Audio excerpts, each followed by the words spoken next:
ప్రధానమంత్రి గారిని ఆయన నోటితో చెప్పమనండి పార్లమెంట్ లో, ఒక మహిళ కావాలని ఇట్లా వచ్చింది మా మీద కుట్ర చేసిందని చెప్పేసి ప్రధానమంత్రి గారిని చెప్పమనండి. మీరు ప్రైవేట్ గా చెప్తే నేను ఎట్లా ఇటువంటి విషయాలు వీరేంద్ర గారు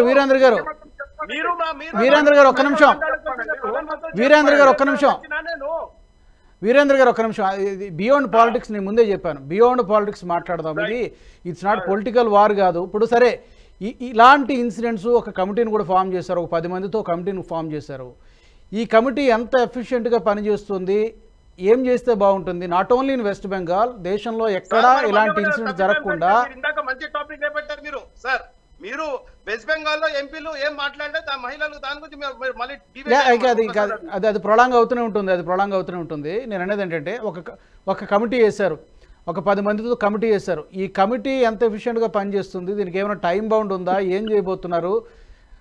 వెస్ట్ బెంగాల్ అని కాకుండా దేశంలో ఎక్కడ ఇలాంటివి జరగకుండా ఉండాలంటే ముఖ్యంగా మహిళల భద్రత, డాక్టర్ల భద్రత. ఈ కమిటీ 15 రోజుల్లో ఒక ప్రాథమిక నివేదిక ఇమ్మన్నారు, 2 నెలల్లో పూర్తి నివేదిక ఇమ్మని చెప్పేసి సుప్రీంకోర్టు వేసింది. ఆ కమిటీ వేసినటువంటి ఉద్దేశం ఏంటంటే డ్యూటీలో ఉన్నటువంటి డాక్టర్లకి ఏ విధమైనటువంటి రక్షణ కల్పించాలి అనేటువంటి అంశాల మీద సిఫార్సు చేయమని చెప్పింది. ఇక్కడ మనం ఆలోచించాల్సింది ఏంటంటే ఒక్క డాక్టర్లనే కాదు, సుప్రీంకోర్టు కూడా ఏం చెప్పింది, వాళ్ళ న్యాయమూర్తులు ఏం చేశారు, అనేక మంది మహిళలు పనులు చేయడానికి ఉపాధి రంగంలోకి వస్తున్నారు అని చెప్పింది. అందుకని ఒక వైద్య రంగంలోనో లేకపోతే మరొక రంగంలోనో కాదు, మహిళలు రాత్రిపూట పనిచేసేటువంటి ప్రతి చోట, ప్రతి ఫ్యాక్టరీ, ప్రతి ఆఫీసు, ప్రతి సంస్థ, వీటన్నింటిలో కూడా వాళ్ళ రక్షణకు తీసుకోవాల్సినటువంటి చర్యల గురించి ఆలోచించాలి.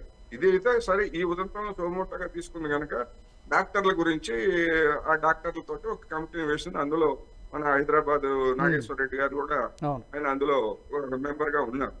ఇక్కడ అది చేస్తుంది. ఇప్పుడు గతంలో కూడా అనేక కమిటీలు లేదా హైదరాబాద్ లో జరిగిన ఉదంతాల మీద కానీ లేదా దేశంలో జరిగినటువంటి ఉదంతాల మీద అనేక సూచనలు చేశాయి. ఎవరు పట్టించుకోలేదండి. సమస్య అది ఎవరు అధికారంలో ఉన్నారని కాదు, ఎవరు పట్టించుకోలేదు. ఇప్పుడు కూడా ఉన్నటువంటి ఆగ్రహాన్ని అర్థం చేసుకొని వాళ్ళని కాస్త శాంతింపజేయడానికి సుప్రీంకోర్టు ఆ విధమైనటువంటి చర్యలు తీసుకుంటే చేయాలి, అందులో ఎలాంటి సందేహం లేదు. అది ఏం చేస్తుంది, ఏం సిఫార్సు చేస్తుంది, ఆ చేసిన దాన్ని ఏ విధంగా అమలు జరుపుతారనేటువంటిది మనం చూడాలనేది ఈ సందర్భంగా నేను చెప్తాను. ఓకే, వీరేంద్ర యాదవ్ గారు, ఇప్పుడు మనకి 2016లో అనుకుంటా, 2016లో చాలామంది చెప్తుంటారు అసలు యాక్చువల్గా ఎప్పుడు ప్రెసిడెంట్ రూల్ పెట్టలేదు 14 తర్వాత అని చెప్పి. 2016 ఉత్తరాఖండ్లో ఎక్కడ పెట్టినట్టుగా ఉన్నారు, ఉత్తరాఖండ్లో ప్రెసిడెంట్ రూల్ పెట్టారు. అప్పుడు 2 సార్లు జరిగింది. అప్పుడు సుప్రీంకోర్టు కొంత ఇంటర్వ్యూన్ అయ్యి మళ్ళీ అక్కడ ఎత్తించేయడం జరిగింది. సో ఇప్పుడు మరొకసారి ఎక్కడైనా అలాంటి నిర్ణయం తీసుకుంటే మళ్ళీ డెఫినెట్గా సుప్రీంకోర్టు మళ్ళీ అందులో జోక్యం చేసుకొని మళ్ళీ ఎందుకు పెట్టారని మళ్ళీ క్వశ్చన్ చేసి మళ్ళీ వెనక్కి అంటే ఆ నిర్ణయాన్ని మళ్ళీ కండెమ్ చేస్తుందనే భయపడుతున్నారా, లేకపోతే హెసిటేట్ చేస్తున్నారా? సార్ ఇప్పుడు ఇందాక వారు కూడా డిస్కస్ చేశారు. ఇప్పుడు ప్రెసిడెంట్ రూల్ అనేది పెట్టేది అనేది దేర్స్ లైక్ కండిషన్స్ ఉంటాయి, out of the way or otherwise అక్కడ ఉన్న సీఎం చేతులు ఎత్తేయడమో నేను చేయలేనో, లేదా అక్కడ ఉన్న ప్రజలు రోడ్డు పైకి వచ్చేసి ఎట్టి పరిస్థితుల్లోని కొన్ని లేకపోతే అక్కడ ఉన్న సిచ్యువేషన్స్ ప్రకారము ఏదైతే ల్యాండ్ ఆర్డర్ సిచ్యువేషన్స్, సో ఇలాంటివి ఏవైతే జరుగుతాయో అప్పుడు కేంద్రం అంటే like I mean to say president rule గురించి డిస్కషన్స్ వస్తాయేమో. కానీ యాక్చువల్ యాజ్ ఆఫ్ నౌ ఇది ఏదైతే జరిగిందో ఇప్పుడు మన వెస్ట్ బెంగాల్ ఇష్యూ అనేది దీనికోసము ఒక ప్రెసిడెంట్ రూల్ టర్న్ అప్ అయితే అని కాదు, కానీ పబ్లిక్ లో ఒక వెస్ట్ బెంగాల్ లో లా అండ్ ఆర్డర్ లేదు, అక్కడ ఉన్న చీఫ్ మినిస్టర్ ఆమె ఒక ఎఫిషియెంట్ లేడీ కాదు, ఆమె ఒక ఏమంటారంటే షీఈ్ టోటలీ ఫ్లాప్ అనేది చాలా ప్రజలకు చాలా క్లియర్ గా తెలిగింది, దేశం అంతా కూడా తెలిసిపోయింది. ఎందుకంటే వాళ్ళు అనుకోలేదు ఈ విధంగా ఇంత పెద్ద ఎత్తున ఈ ఇష్యూ అనేది ఇంత ఫ్లేర్ అవుతుందని తెలీదు.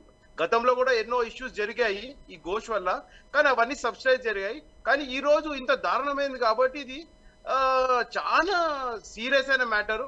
ఇది ప్రజలు ఎవరు యాక్సెప్ట్ చేస్తలేరు, దేశవ్యాప్తంగా ప్రజలు కూడా యాక్సెప్ట్ చేస్తలేరు. సో దీనికి చాలా పెద్ద ఎత్తున రిప్రజెంటేషన్స్ పోతున్నాయి. ఆల్ ఓవర్ ఇండియా నుంచి ఎన్నో ఆర్గనైజేషన్స్ నుంచి రిప్రజెంటేషన్ పోతుంది. సో ఇక్కడ బేసిక్ గా ఇందాక ఇప్పుడు ఏదైతే 10 members కమిటీ పెట్టి ఉమెన్ సేఫ్టీ సెక్యూరిటీ అట్లాగే నైట్ అన్నారో, ఇక్కడ ఇంకొకటి కూడా చెప్తున్నాను. ఈ రోజు అక్కడ వెస్ట్ బెంగాల్లో పోలీస్ వ్యవస్థ ఏదైతే రాంగ్ ఇన్ఫర్మేషన్ ఆ లెవెల్లో పోలీస్ వ్యవస్థనే రాంగ్ ఇన్ఫర్మేషన్ ఇచ్చిందంటే అక్కడ లా అండ్ ఆర్డర్ ఎక్కడ ఉంది? అక్కడ కూడా మళ్ళీ ఆ పోలీస్ యూనిఫామ్ లో మహిళలు కూడా ఉన్నారు. మరి అక్కడ పోలీస్ డిపార్ట్మెంట్ లో మహిళలు కూడా ఉంటారు. మరి అక్కడ పోలీస్ ఆఫీసర్స్ కూడా ఉంటారు. మరి అటువంటి పోలీస్ ఆఫీసర్స్ కూడా నోరు నొక్కేస్తున్నారా? వారు కూడా మరి వాళ్ళ మహిళలకి కాస్త they have to take care of that ఇది కదా. ఇప్పుడు ఎగ్జాంపుల్ మన తెలంగాణలో షీ టీమ్ ఉంది. She team definitely it is working for women కదా. అట్లాగే వెస్ట్ బెంగాల్లో ఉండొచ్చు. మరి అటువంటి టైంలో అక్కడ మోర్ ఆఫ్ యాక్షన్ ఉమెన్ జరిగినప్పుడు అక్కడ ఉమెన్ ఆఫీసర్ వేయొచ్చు కదా. సో ఇట్లాంటి అన్ని చాలా there is lot of questions. అంటే యాక్చువల్ గా ఇప్పుడు జరిగింది ఇప్పుడు ఓన్లీ ఇన్వెస్టిగేషన్ కానీ రిపోర్ట్ తీసుకోవడం కానీ ఇదంతా ఓన్లీ 25%. చాలా పెద్ద ఎత్తున మాఫియా ఉంది మా వెస్ట్ బెంగాల్లో. ఇది పొలిటికల్ సినారో కాదు, ఒక హ్యూమానిటరీ ఇది మన ఇంటర్నేషనల్ లెవెల్లో ఒక ఉమెన్ కి జరిగిన చాలా పెద్ద ఎత్తున ఇండియాని ఈ విధంగా కూడా బయటికి ప్రొజెక్ట్ చేసుకుంటారు కొంతమంది దుర్మార్గులు. ఇప్పుడు రాష్ట్రానికి మాత్రమే కాదు, ఈ తుకడే గ్యాంగ్లు ఏదైతే ఉన్నాయో ఈ తుకడే గ్యాంగులు ఇట్లాంటి హైలైట్ చేయడానికి రెడీగా ఉన్నాయి. జరుగుతుంది ఇప్పుడు ఆ ప్రయత్నం కూడా జరుగుతుంది. ఎందుకంటే డిసైడ్ చేయడానికి ఆ ప్రయత్నాలు కూడా జరుగుతాయి. ఉమెన్ భద్రత లేదు, ఉమెన్ ఎంపవర్మెంట్ లేదు.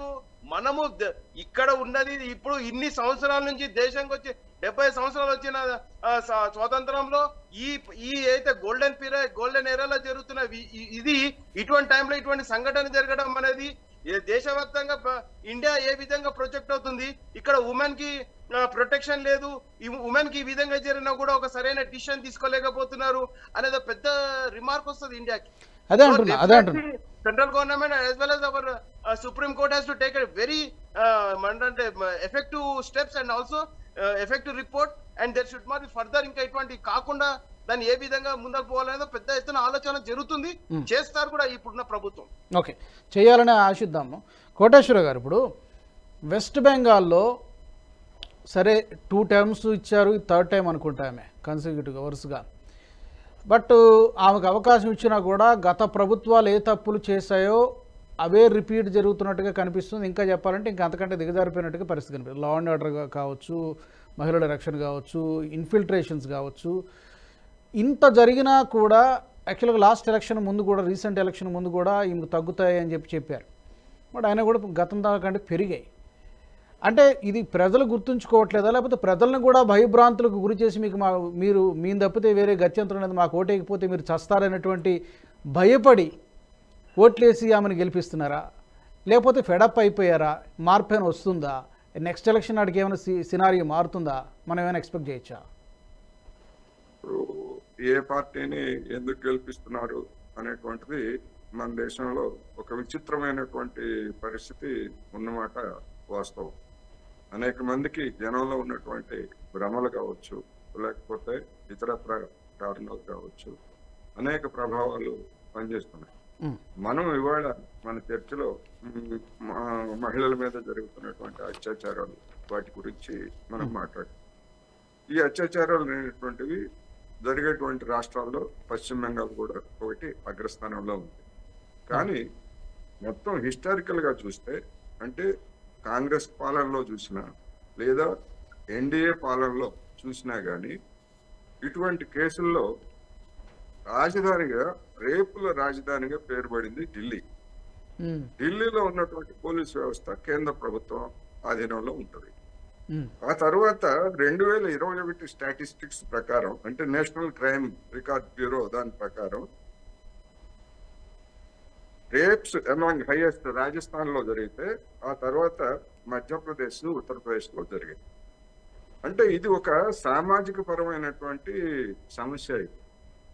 ఎవరు అధికారంలో ఉన్నా మహిళల పట్ల ఏ విధమైనటువంటి వ్యవహారం చేస్తున్నారో, ఏ విధంగా నిర్లక్ష్యంగా వ్యవహరిస్తున్నారు.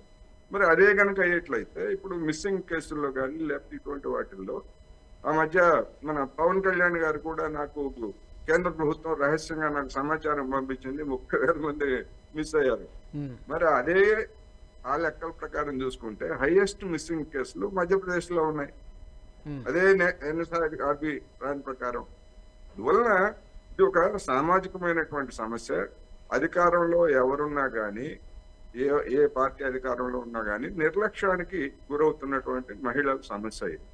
అందుకని దీన్ని ఏ విధంగా చేయాలి ఏమిటనేటువంటిది అది ఒక పెద్ద సబ్జెక్టు. ఎప్పటికప్పుడు ఇలాంటి ఉదంతాలు జరిగినప్పుడు రేపులు, దారుణమైనటువంటి రేపులు అనేకం జరిగాయి. కానీ మొత్తంగా సమాజం ఒకే విధంగా స్పందించిందండి. నిర్భయ కేసులో ఒక విధంగా స్పందించింది, లేదా దిశ కేసులో ఒక విధంగా స్పందించింది, అదే విధంగా ఇప్పుడు ఈఎంఐ కేసులో ఒక విధంగా స్పందిస్తా ఉంది. మరి అనేకం జరుగుతున్నా కానీ ఎందుకని సమాజం పట్టించుకోవట్లేదు? ఈ వీడియో మీకు నచ్చినట్టయితే లైక్ చేయండి, 10 మందికి షేర్ చేయండి. అలాగే కామెంట్ల రూపంలో మీ అభిప్రాయాలను మాతో పంచుకోండి. Nationalist hub group of channels ను సబ్స్క్రైబ్ చేసుకుని తెలుగునాట జాతీయవాద జర్నలిజాన్ని ప్రోత్సహించండి. ఈ వీడియో కింద ఉన్న బెల్ ఐకాన్ పై క్లిక్ చేయడం మర్చిపోవద్దు.